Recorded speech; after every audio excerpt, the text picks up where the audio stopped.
Pour nous, c'est inadmissible qu'en fonction du lieu d'habitation, on puisse ou non pratiquer le sport.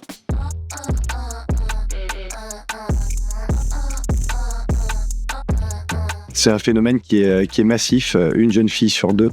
Et donc forcément, c'est une responsabilité sociétale et quelque chose sur lequel on doit tous agir à notre échelle comme au niveau des institutions. Ça nous interroge énormément. Il faut vraiment sensibiliser sur ce sujet-là. C'est ce qu'on fait aujourd'hui pour faire en sorte que continuer ou arrêter, ça soit le choix des filles. La puberté, c'est vraiment un moment charnière parce qu'on se découvre et on n'a personne peut-être dans l'environnement sportif pour en parler. L'encadrement est souvent très masculin, donc peut-être féminiser l'encadrement.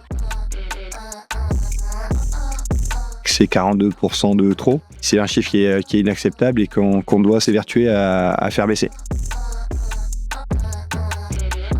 Typiquement, s'il n'y a pas de club féminin à côté de chez les filles, les filles ne peuvent pas pratiquer de sport sans aller très loin. Pour nous, c'est inadmissible qu'en fonction du lieu d'habitation, on puisse ou non pratiquer le sport. Ça ne doit pas juste être aux jeunes filles de rester motivées et de prendre leur bus et d'aller beaucoup plus loin pour se trouver un club adapté. C'est à multiplier un peu cette offre de qualité de sport féminin et de féminisation du sport.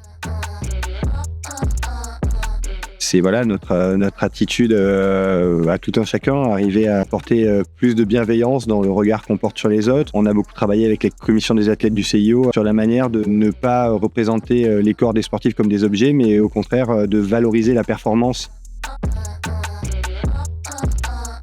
C'est un sujet encore très tabou. Et en plus, il y a énormément de méconnaissances autour de la santé des femmes. Et donc, en fait, je pense que c'est leur apporter ces outils, l'accès à l'information très tôt. Mais c'est vrai qu'il y a peut-être quelque chose à revoir quand on voit les problèmes économiques qui sont ceux des jeunes aujourd'hui. Ça peut effectivement être un sacré frein à la pratique sportive pour les jeunes.